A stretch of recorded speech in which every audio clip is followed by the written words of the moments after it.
नमस्कार मेरे योगी भाई बहन। आज मैं दूसरा लेक्चर हर्ट प्रदीपिका लेकर आया हूँ। मैंने अगले लेक्चर में बताया था कि हर्ट प्रदीपिका उनके 5 उपदेश और उनके उपदेश में क्या बताया है। अगले लेक्चर में हमने प्रथम उपदेश पर बात की थी, तो ये लेक्चर में हम द्वितीय उपदेश पर बात करेंगे। तो यहाँ द्वितीय उपदेश की हम बात करते हैं तो यहाँ पे स्वामी स्वात्माराम ने बताया है कि वायु के चलयमान होने से चित्त भी चंचल होता है और वायु स्थिर हो जाने से चित्त भी स्थिर होता है। मतलब वायु चलता है तो चित्त भी चलता है, वायु स्थिर होता है तो चित्त भी स्थिर होता है। वायु के साथ चित्त की स्थिति बताई है। उसके आगे जीवन जब तक शरीर में वायु विद्यमान है तो उसको जीवन बोला है, और मृत्यु तो शरीर में वायु निकल जाना वह मृत्यु है। एग्जाम में यही आएगा कि जीवन किसको बताया है, तो वायु के विद्यमान रहने को जीवन बताया है। सबसे पहले नाड़ी शुद्धि की बात बताई है स्वामी स्वात्माराम ने। द्वितीय उपदेश में सबसे पहले नाड़ी शुद्धि की बात बताई है। नाड़ी शुद्धि के लिए नाड़ी शोधन प्राणायाम का अभ्यास करने को कहा है। तो नाड़ी शोधन प्राणायाम क्या है, तो ये मैंने यहाँ पे बताया है कि ईडा नाड़ी से अभ्यास शुरू करना चाहिए। ये भी एग्जाम में आता है कि भाई नाड़ी शोधन प्राणायाम का अभ्यास कौन सी नाड़ी से स्टार्ट करना चाहिए, तो ईडा नाड़ी मतलब बाई नाड़ी लेफ्ट। तो ईडा नाड़ी से पूरक करें, अंतः कुंभक करें, उसमें पिंगला नाड़ी से रेचक करें, पिंगला से पूरक करें, अंतः कुंभक करें और ईडा से रेचक करें। ईडा से शुरू होता है और ईडा पर खत्म होता है। तो ये बात हमें याद रखनी है। तो मेरे योगी भाई बहन को आपको पता चल गया होगा। अब आगे की बात करते हैं। तो ये नाड़ी शोधन प्राणायाम करते हैं तो 3 माह में से अधिक समय में निर्मल हो जाती है। ये समय दिया है उन्होंने कि इस तरह नाड़ी शोधन करेंगे तो 3 मास के अधिक समय में पूरे शरीर की सभी नाड़ियाँ शुद्ध हो जाएगी, निर्मल हो जाएगी, ये बताया है। यहाँ पे नाड़ी शोधन प्राणायाम किस तरह करना है तो मैंने यहाँ पे आपको बताया कि आपको अच्छी तरह से याद रह जाए। तो साधक को प्रातः, मध्याह्न, सायं और अर्धरात्रि 4 टाइम ऐसे बताया कि वहाँ पे नाड़ी शोधन प्राणायाम करना है। प्रातः में 80 बार, मध्याह्न में 80 बार, सायं में 80 बार, अर्धरात्रि में 80 बार, कुल 320 बार नाड़ी शोधन प्राणायाम करना है। तो यहाँ स्वामी स्वात्माराम ने एक दिन में 320 बार नाड़ी शोधन प्राणायाम करने को बोला है। तो ये भी एग्जाम में आता है, तो आप याद रखेंगे। ये भी एग्जाम में आया था कि प्रति समय मतलब प्रातः या मध्याह्न समय कितनी बार बोला है, तो 80 बार बोला है, और कुल तो 320 बार बोला है। ये दोनों हमें याद रखना है। तो नाड़ी शोधन प्राणायाम करते हैं तो नाड़ी शोधन प्राणायाम की यहाँ 3 स्थितियाँ बताई है: अधम, मध्यम, उत्तम। अधम मतलब प्राइमरी स्टेज, वो प्रथम स्थिति है। मध्यम मतलब द्वितीय स्थिति है और उत्तम मतलब तृतीय स्थिति है। ये भी हमें याद रखना है, द्वितीय, मध्यम, तृतीय, उत्तम। तो अधम में क्या है, तो यहाँ बोला है कि अधम प्राणायाम मतलब प्राइमरी स्टेज होता है। उसमें क्या होता है कि शरीर से पसीना निकलता है, पसीने को शरीर पर ही दबाना है, शक्ति तथा स्फूर्ति आती है। अधम में पसीना निकलता है। मध्यम में शरीर में कंपन उत्पन्न होता है, तो शरीर में कंपन उत्पन्न होता है, वाइब्रेशन। ये सेकंड स्टेज है। और थर्ड स्टेज में क्या होता है, प्राण ब्रह्मरंध्र में पहुंचता है। तो अपने प्राण हैं वो ब्रह्मरंध्र में, जो ब्रह्म का द्वार है उसमें पहुंचता है। तो ये 3 स्थितियां प्राणायाम की बताई है। आगे बताया है कि योगाभ्यास के प्रारंभ में दूध और घी युक्त भोजन करना चाहिए। प्रारंभ अवस्था होती है तो दूध और घी का सेवन करना चाहिए। प्राणायाम के गलत अभ्यास किया तो क्या होता है, तो उनके रोग बताए हैं यहाँ पे। 5 रोग बताए हैं। हिचकी होती है, दमा, खांसी, सिर कान में पीड़ा और आँखों में पीड़ा। ये 5 रोग होते हैं। अगर गलत तरीके से प्राणायाम आप करते हैं तो स्वामी स्वात्माराम ने ये 5 रोग बताए। तो ये नाड़ी शोधन प्राणायाम के अगर हमने 3 मास तक अभ्यास किया तो शरीर के अंदर कौन से लक्षण हमें मालूम पड़ते हैं। तो यहाँ पे 5 लक्षण बताए हैं। पहला है शरीर पतला और क्रांतिमान। पतला होता है, शरीर क्रांतिमान होता है। साधक इच्छा अनुसार श्वास को रोक सकता है। हमारे प्राण पे काबू आता है, हमारा नियंत्रण आता है। तीसरा है जठराग्नि प्रदीप्त होती है। हमारी जो अंदर की जठराग्नि है तो वो बहुत ज्वलंत होती है। नाद का अनुभव, हमारे शरीर के अंदर जो अनाहत नाद हर समय जो चालू रहता है उसको हम सुन पाते हैं, उसका अनुभव कर पाते हैं। और होता है आरोग्य लाभ। तो अब एग्जाम में ये प्रश्न कैसे रखेंगे, तो एग्जाम में रखेंगे कि स्वामी स्वात्मानंद ने नाड़ी शुद्धि निर्मल होने के इनमें से कौन सा लक्षण नहीं है, तो 4 ऑप्शन देगा, उसमें से 3 नहीं होगा, 3 होगा और 1 नहीं होगा। अथवा इसको ऐसे पूछे कि इनमें से कौन से लक्षण दिए हैं, 1 नहीं होगा, बाकी के 3 होंगे, बाकी के 2 होंगे या 2 नहीं होंगे। इस तरह इसमें से क्वेश्चंस रखते हैं। तो आपको इस क्वेश्चंस को इस तरह याद रखना है कि ये 5 ही 5 हमें याद रह जाए। अब षटकर्म की बात की है। षटकर्म, तो षटकर्म का मतलब होता है शोधन क्रिया। शोधन क्रिया मतलब शुद्धि क्रिया। तो यहाँ पे मैंने बताया कि कैसे करनी चाहिए, किसे नहीं करनी चाहिए। स्वामी स्वात्माराम बोलते हैं सभी को षटकर्म करना है को नहीं बोला है। तो यहाँ पे बताया है कि जिसको स्थूलता और कफ से अधिक हो उसे पहले यह 6 क्रिया करनी है। जो बहुत स्थूलता वाले हैं, जो बहुत मोटे हैं लोग, जिसकी कफ कुपित रहता है, कफ का प्रॉब्लम रहता है, उनको पहले ये षटकर्म करना चाहिए। और किसे नहीं करनी चाहिए, तो त्रिदोष, वात पित्त और कफ की समानता हो उसे आवश्यक नहीं। वात पित्त कफ त्रिदोष वो समानता हो, वो अपने में तीनों काबू में हो, मतलब तीनों की समान अवस्था हो शरीर में, तो उसे षटकर्म नहीं करना चाहिए। तो ये भी प्रश्न आता है एग्जाम में कि किसे षटकर्म करने को बोला है, तो स्थूलता और कफ से पीड़ित लोगों को। 6 शोधन क्रिया यहाँ बताई है।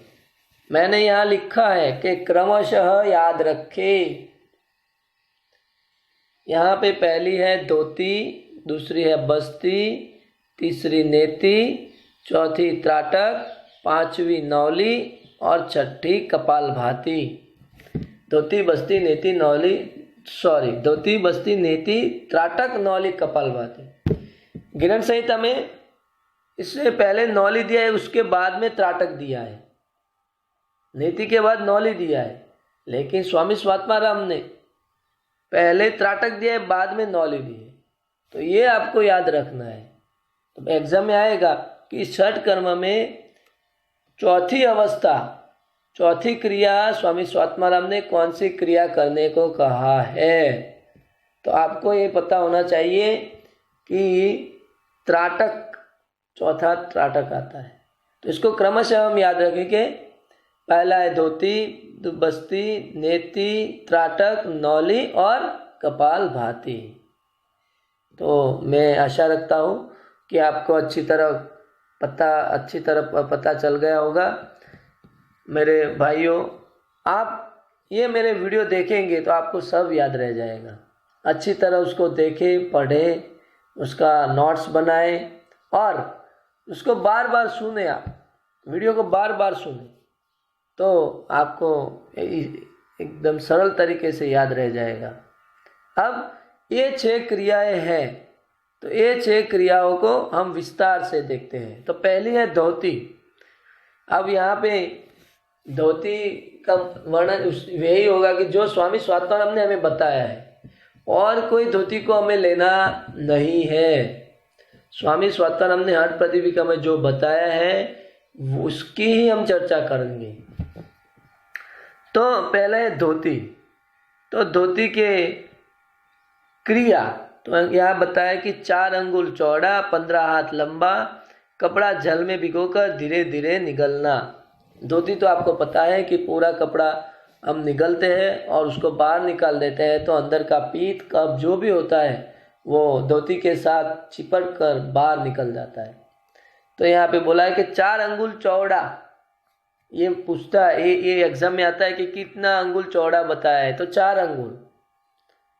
तो कितने लंबा हाथ, तो 15 हाथ लंबा। ये धोती का माप है। ये माप आपको एग्जाम में आएगा। ऐसे छोटे छोटे जो चीज़ है वही वो पूछते हैं। कोई हार्ड पेपर नहीं आता है, लेकिन ऐसे छोटी छोटी जो चीज़ है वही उसमें से प्रश्न निकाल के पूछते हैं, और आपको नहीं आता और आप एग्जाम में फेल हो जाते हैं। तो हमें ये छोटी छोटी चीज़ें ही याद रखनी है। लाभ क्या होता है? तो खांसी, दमा, तिल्ली, कुष्ठ तथा अन्य 20 प्रकार के कफ संबंधी रोग नष्ट होते हैं। 20 प्रकार के रोग, 20 प्रकार के कफ, ये भी एग्जाम में आता है कि कितने प्रकार के कफ धोती से मिट जाते हैं। तो 20 प्रकार। हम बस्ती की बात करें तो बस्ती की क्रिया ऊपर बताई है, नीचे लाभ दिखाया है मैंने। तो ऊपर में गुदा में नली डालकर नाभि पर्यंत जल में उत्कट आसन में गुदा का संकुचन करे, अंदर के भाग को धोए। जो हमारा गुदा भाग है उसमें नली डालकर उत्कट आसन में हम नदी में अगर खड़े रहे तो पानी सब बड़ी आंत में चला जाता है और उसमें से सब पानी बाहर निकल जाता है, तो बड़ी आंत की सफाई हो जाती है। तो ये प्रश्न आता है कि बस्ती में कौन से आसन में को करने को बोला है? तो उत्कट आसन। यहाँ मैंने उसको बोल्ड अक्षर से दिया है। बोल्ड जो मूलाक्षर है उसमें मैंने लिखा है। बस्ती में फायदा क्या है? तो वायुगोला, तिल्ली, जलोदर, वात, पीत, कफ, अन्य सभी दोष दूर होते हैं। जल बस्ती तो त्रिदोष नष्ट होते हैं। धातु, इंद्रिय और अंतःकरण प्रसन्नता, जठराग्नि प्रदीप्त, शरीर में क्रांति हो। तो ये जल बस्ती के फायदे बताए। तो बस्ती के भी कुछ प्रकार है, उसमें से जल बस्ती की बात स्वामी स्वात्माराम ने यहाँ बताई।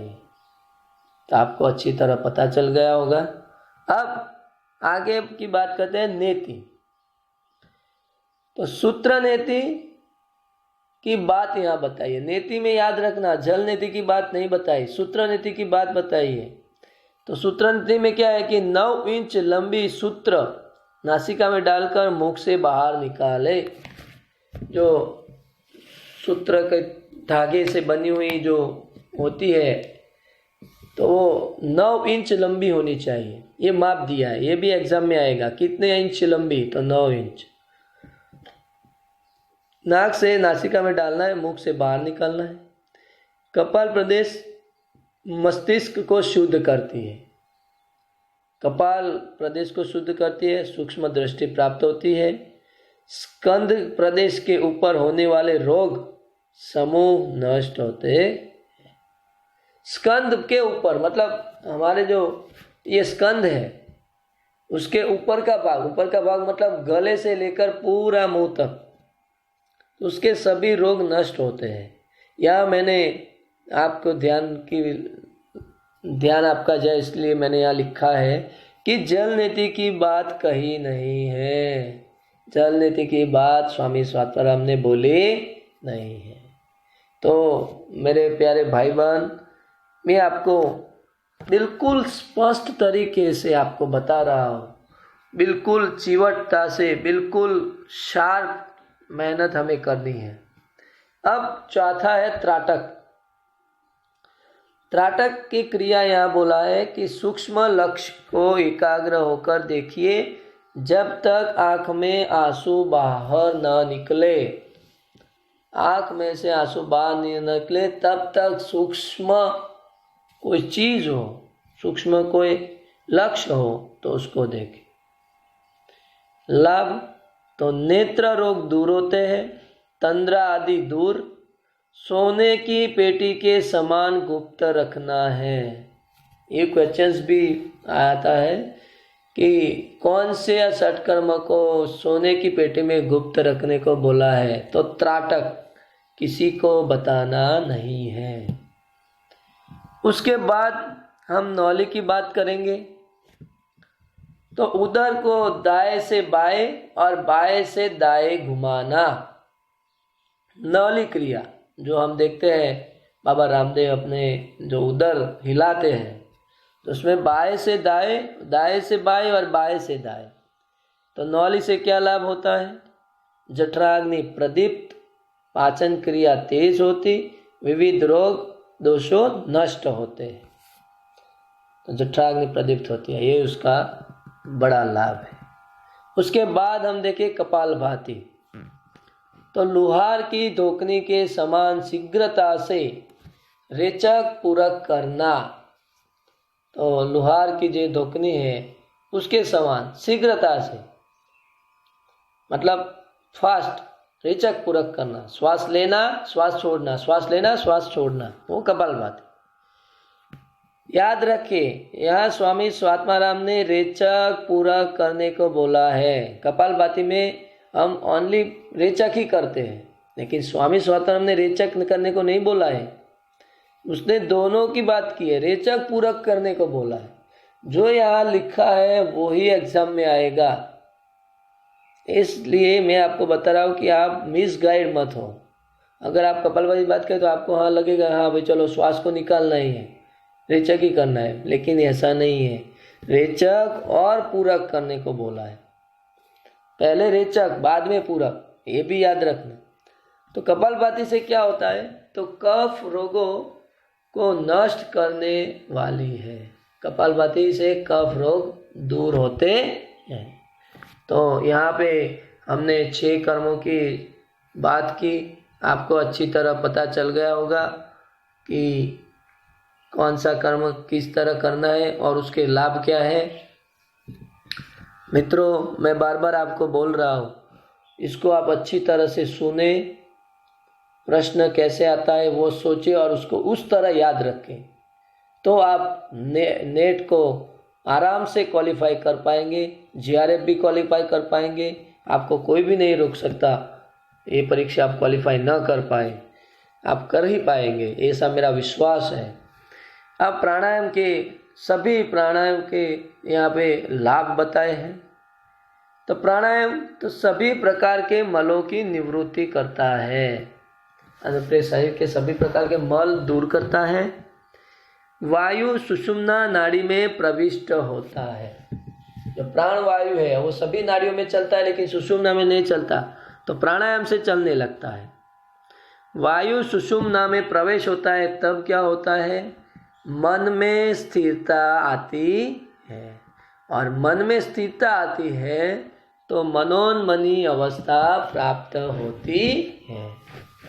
आप इस वाक्य को अच्छी तरह समझिए। अगर वायु सुषुम्ना में प्रवेश नहीं होता तो मन चंचल रहता है, मन अस्थिर रहता है। अगर चलने लगता है तो मन में स्थिरता आती है, और स्थिरता जो मन की बहुत होती है, तब समाधि अवस्था, उन्मनी कला भाव, मनोन्मनी अवस्था वो प्राप्त होते हैं। तो यहाँ पे प्राणायाम के लाभ बताए। प्राणायाम का लक्ष्य, तो प्राणायाम का लक्ष्य क्या है? तो उन्मनी अवस्था की प्राप्ति के लिए करना है। प्राणायाम का लक्ष्य आप बताएं। हम प्राणायाम तो करते हैं, कि प्राणायाम क्यों करते हैं? तो लोग बोलते हैं कि भाई शरीर अच्छा होता है, मन शांत होता है, शरीर की शुद्धि होती है। वो तो सामान्य लाभ है। उसका मेन लक्ष्य क्या है? उसका मेन क्या हम पाना चाहते हैं प्राणायाम से? तो उन्मनी अवस्था की प्राप्ति, ये याद रखना। उन्मनी अवस्था, स्वामी स्वात्माराम, विविध सिद्धियों की प्राप्ति होती, ये प्राणायाम का लक्ष्य बताया है। अब प्राणायाम कितने बताए, कौन कौन से बताए, ये आपको चर्चा करता।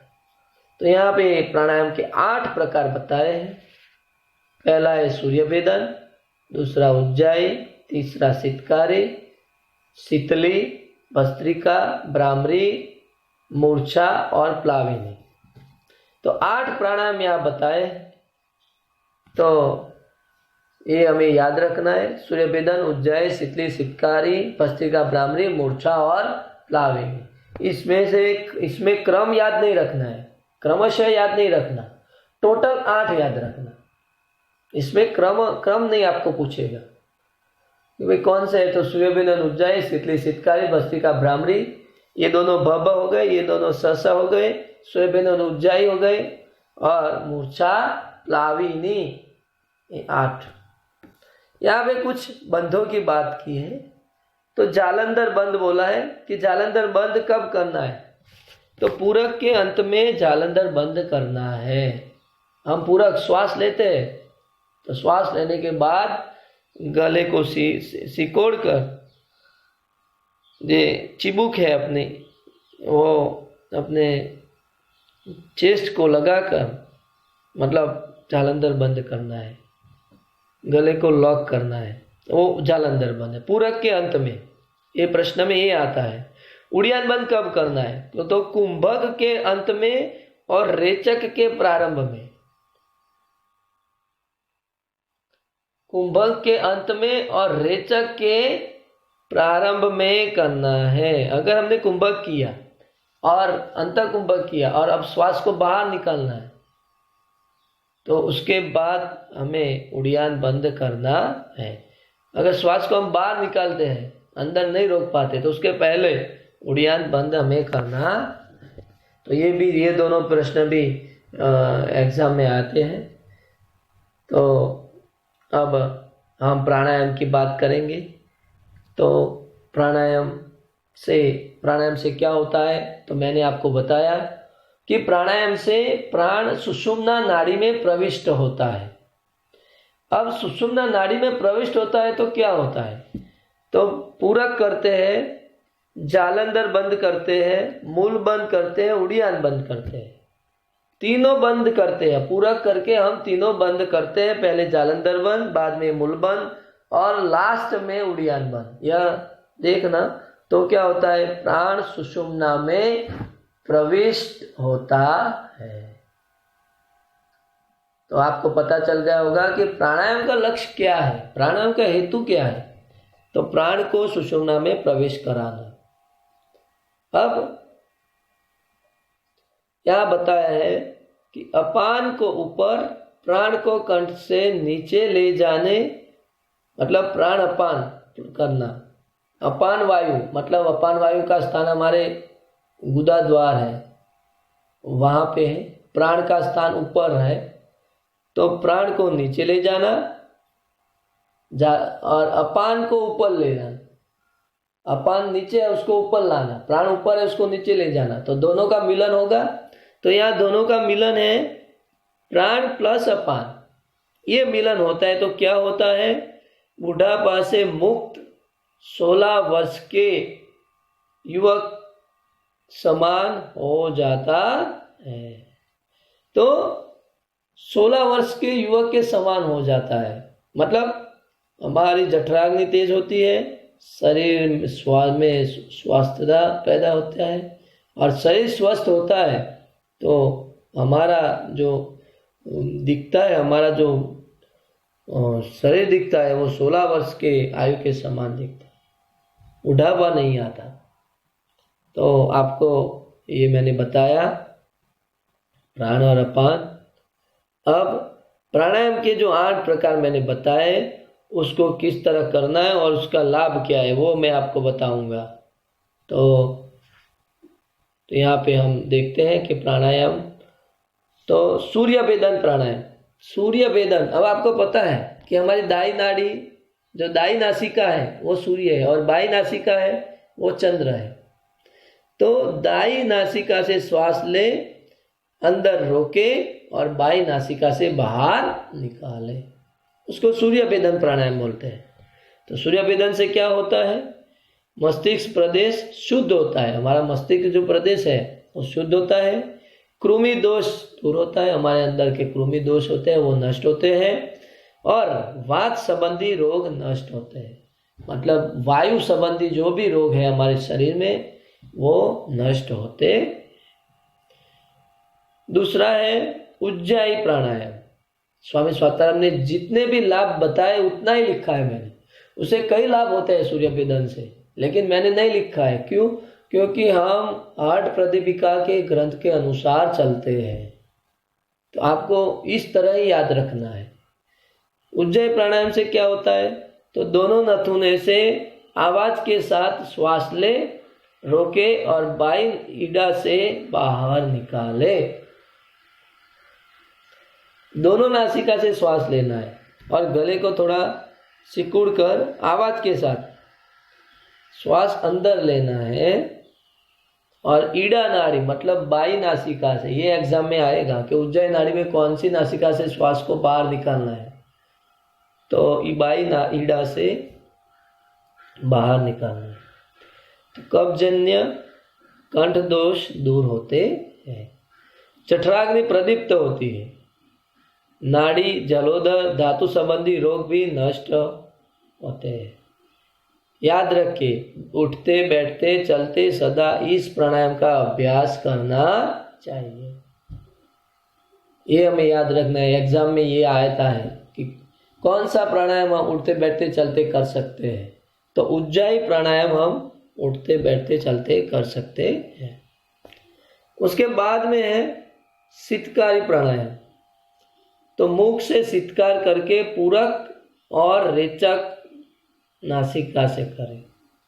मुख से शीतकार करके, मुख से लेना है, दोनों ऊपर और नीचे दोनों जो मुंह के जड़बे हैं उसको मिलाकर, ऊपर और नीचे दोनों दांतों को मिलाकर हम शीतकार से वायु को अंदर लेते हैं, पूरक करना है और नासिका से बाहर निकालना है, उसको मुंह से नहीं नासिका से बाहर निकालना है।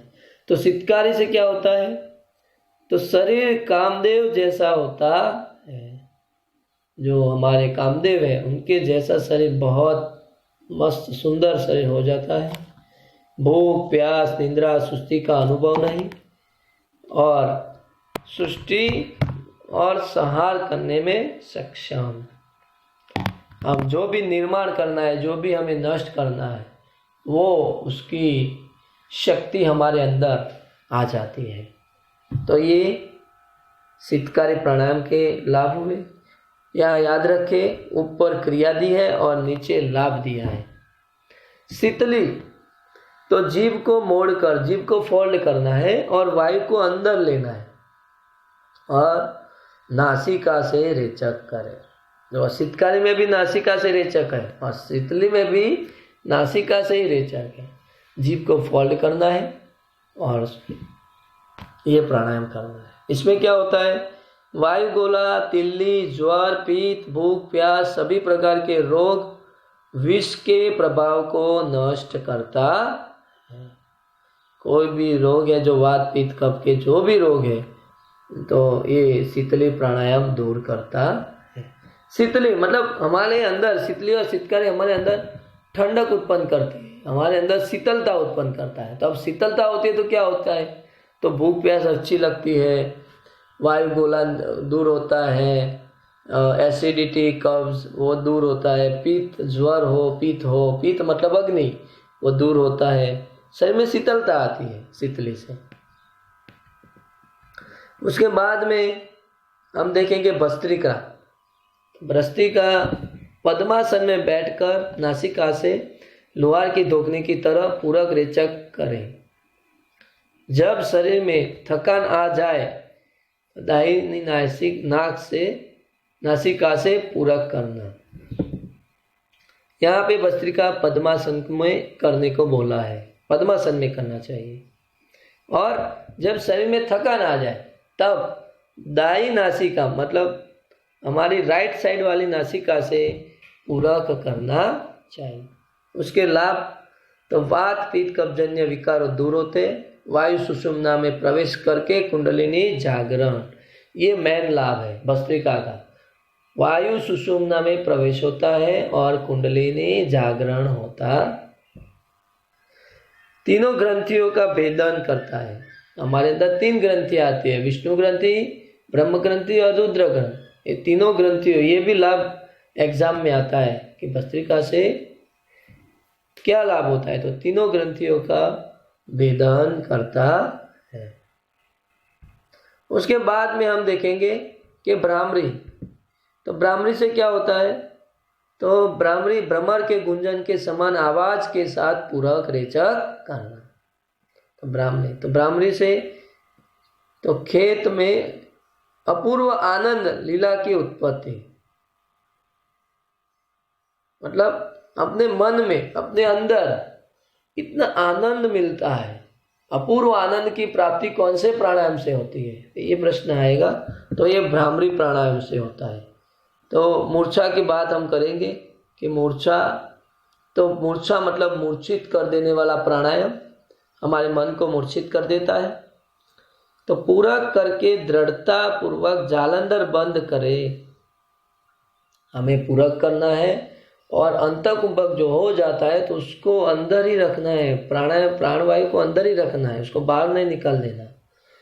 कब तक रखना है कि बाद में धीरे धीरे वायु का रेचन, जितना हो सके इतना अंदर हम प्राणवायु को अंदर रोके रखते हैं तो हमारा मन मूर्छित होने लगता है, शरीर में से पसीना आने लगता है। तो इस तरह इसका अभ्यास करना चाहिए। तो मूर्छा से क्या होता है, तो मनोमूर्छा लाने वाली तथा सुख देने वाली है। मन की मूर्छा लाती है और सुख देती है, हमें मूर्छित होने से सुख मिलता है। तो ये मूर्छा है। उसके बाद प्लाविनी। तो प्लाविनी में क्या होता है, तो नासिका से वायु को पर्याप्त मात्रा में उदर में भर ले, नासिका से लेना है और उदर को भर ले। और उसके बाद हम जल में सरलता से तैर सकते हैं। अगर उधर वायु से भरा होता है तो वायु तो जो भी चीज़ वायु से भरी होती है, अगर हम बबुल की बात करें तो वो हम कोई भी चीज़ की बात करें तो अगर वायु से कोई भी भरा हुआ जो पात्र होता है उसको पानी में हम डुबोते हैं तो वो पानी के अंदर नहीं डूबता, वो पानी के अंदर नहीं जाता, वो पानी के ऊपर ही तैरता है। तो हम जल में सरलता से तैरने की शक्ति कौन से प्राणायाम से आती है, तो ये प्रश्न आयुष मंत्रालय के एग्जाम में आया था, प्लाविनी। तो ये हमें याद रखना है। तो इस तरह हमें ये 8 कुंभकों की हमने चर्चा की, 8 प्रकार के प्राणायाम की हमने चर्चा की। तो मैं आशा रखता हूँ कि आपको प्राणायाम का अच्छी तरह पता चल गया होगा। देखो मैंने यहाँ मटेरियल आपको बहुत अच्छी तरीक़े से बहुत मेहनत से बनाया हुआ है। तो मैं ये आपके पास आशा रखता हूँ कि आप ये वीडियो देखकर आप पास हो जाए, बस आप क्वालिफाई हो जाए, आप जीआरएफ भी क्वालिफाई हो जाए, नेट भी क्वालिफाई हो जाए और आप अपने जीवन में बहुत आगे प्रगति करते रहें। तो हम यहाँ प्राणायाम जो देखे हैं, तो प्राणायाम के यहाँ 3 अंग बताए हैं। तो प्राणायाम के 3 अंग कौन से हैं, तो रेचक, पूरक और कुंभक। रेचक श्वास बाहर निकालना, पूरक श्वास लेना और कुंभक रोकना। कुंभक के 2 प्रकार यहाँ बताए हैं स्वामी स्वात्माराम ने। कौन से 2 प्रकार, तो सहित कुंभक और केवल कुंभक। सहित कुंभक किसको बताया है, तो अभ्यास जब तक केवल कुंभक की सिद्धि न हो जाए तब तक सहित कुंभक का अभ्यास करना चाहिए। सहित कुंभक मतलब प्राण लेना छोड़ना, वो सहित कुंभक। सभी प्राणायाम है वो सहित कुंभक है, प्राण लेना और छोड़ना। तो सहित कुंभक की कब तक करना चाहिए? तो केवल कुंभक की सिद्धि न हो जाए तब तक। ये प्रश्न भी एग्जाम में आता है। तो केवल कुंभक क्या है? तो पूरक और रेचक नहीं होता है। जब हम श्वास को स्थिर कर देते तो वहाँ स्थिर हो जाता है ना, हम श्वास ले भी नहीं सकते और छोड़ भी नहीं सकते, वो क्रिया बंद हो जाती है। तो उसको क्या बोलते हैं? केवल कुंभक। केवल कुंभक सिद्ध होने पर क्या होता है? तो तीनों लोकों में कुछ भी दुर्लभ नहीं, हम जो भी चीज प्राप्त करना चाहते हैं वो प्राप्त कर सकते हैं। राजयोग पद प्राप्त करता है। राजयोग मतलब निष्पत्ति अवस्था, समाधि अवस्था, निष्पत्ति अवस्था। हमारा जो लक्ष्य है राजयोग का, स्वामी स्वात्माराम ने हठयोग में राजयोग को लक्ष्य बताया है। तो हम राजयोग केवल कुंभक से प्राप्त कर सकते हैं। तो आपको पता चल गया होगा कि प्राणायाम का हेतु क्या है। तो प्राणायाम, सभी प्राणायाम सहित कुंभक है और ये सहित कुंभक का अभ्यास करते हैं तो हमें केवल कुंभक की प्राप्ति होती है, और केवल कुंभक की प्राप्ति होती है तो हमें निष्पत्ति अवस्था और राजयोग की प्राप्ति होती है। तो आपको ये भी पता चलना चाहिए कि हम ये क्रिया क्यों कर रहे हैं, उसके पीछे का उद्देश्य क्या है। अगर हमें यही नहीं पता होगा तो ऐसे करने लगेंगे, उसका बिना उद्देश्य से क्रिया करने लगेंगे, उसका क्या मतलब होगा। तो ये चीज मैंने आपको बताई। और केवल कुंभक के लाभ यहाँ तीनों लोगों में कुछ भी दुर्लभ नहीं, वो एग्जाम में आएगा, एग्जाम में उसका पूछता है। देखो मैंने यहाँ पे बताया है कि हम कुंभक करते हैं तो कुंडलिनी जागरण होता है। कुंडलिनी जागरण होता है तो सुषुम्ना नाड़ी कैसी होती है? मल रहित होती है। सुषुम्ना नाड़ी मल रहित होती है तो हठ योग में सिद्धि मिलती है। तो हठ योग में सिद्धि कब मिलेगी? तो हठ योग में सिद्धि तब मिलेगी कि सुषुम्ना नाड़ी में मल ना हो। अब सुषुम्ना नाड़ी में मल कौन दूर करेगा? तो प्राणवायु।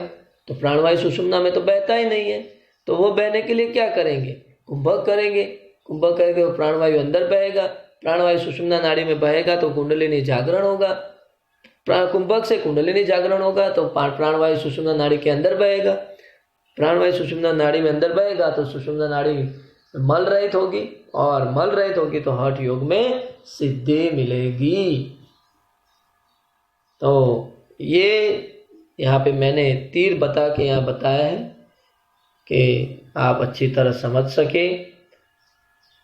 हठ योग के बिना राजयोग, राजयोग के बिना हठ योग की सिद्धि नहीं हो सकती। स्वामी स्वात्मानंद ने बोला है कि हठ योग से ही राजयोग और राजयोग से ही हठ योग की सिद्धि मिलती है। चलो, अब हठ सिद्धि होती है, सुषुम्ना नाड़ी मल रहित होती है तो हठ सिद्धि मिलती है। तो हठ सिद्धि मिलती है तो इसमें शरीर में कौन से लक्षण मालूम पड़ते हैं? तो देखो हठ सिद्धि के लक्षण कौन से हैं? तो यहाँ 8 लक्षण बताए हैं। तो शरीर पहले में शरीर में हल्कापन आता है, मुख पर प्रसन्नता आती है, स्वर में सौष्ठव आता है, मधुर स्वर हो जाता है, नयनों में तेजस्विता आती है, हमारे नयन होते हैं उसमें तेजस्विता आती है, रोगों का अभाव होता है, हमारे अंदर कोई भी रोग नहीं रहता, बिंदु पर नियंत्रण, जो हमारा वीर्य है, जो बिंदु है उस पर नियंत्रण आता है, और जठराग्नि प्रदीप्त, हमारे जठराग्नि बहुत तेज होती है, और नाड़ियों की विशुद्धता। ये 8 लक्षण हठ सिद्धि के लक्षण हमें मिलते हैं। अगर ये लक्षण हमें नहीं मिलता तो समझना कि हमारा अभ्यास अभी तक गलत मार्ग में चल रहा है, अथवा हमारा अभ्यास अभी अधूरा है। तो यहाँ मैंने द्वितीय उपदेश में आप सबको बताया है कि प्राणायाम षटकर्म की मैंने यहाँ बात बताई है, तो आपको अच्छी तरह पता चल गया होगा। कुंभक की 3 स्थिति की बात बताई है, नाड़ी शुद्धि प्राणायाम की बात बताई है। तो यह द्वितीय उपदेश आपको अच्छी तरह पता चल गया होगा। तो मैं आपके पास आशा रखता हूँ मित्रों कि आप अच्छी तरह ये लेक्चर को सुना होगा, समझा होगा, इसकी आप नोट्स बनाए और आप उसको अच्छी तरह उसका रीडिंग करें और वीडियो बार बार सुने तो आपको अच्छी तरह याद रह जाएगा। मेरा ये वीडियो सभी जगह शेयर करना मेरी आपसे विनती है। दिल से मैं आपको दिल से बोलता हूँ कि मेरा वीडियो सभी जगह शेयर करना, सब्सक्राइब करना, तो मेरे सभी योगी भाई बहन को काम आए और उनको ये एग्ज़ाम में अगर अच्छी तरह काम आएगा तो मुझे भी आनंद मिलेगा, मुझे भी अंदर से होगा कि नहीं, मुझे कुछ सेवा करने का मौका मिला। बस मैं अपनी वीडियो को यहाँ पे स्टॉप करता हूँ। मेरी कोई भूल हो, मेरी कोई गलती हो तो उससे माफ़ करना। आपको योग्य लगे ऐसी कमेंट भी मुझे करना। मेरे में कुछ बदलाव लाना है, मेरे वीडियो में कुछ बदलाव लाना है तो मुझे बोलना। बस मैं यहाँ पे मेरा वीडियो यहाँ से पूरा करता हूँ। अस्तु, जय भारत, जय हिंद।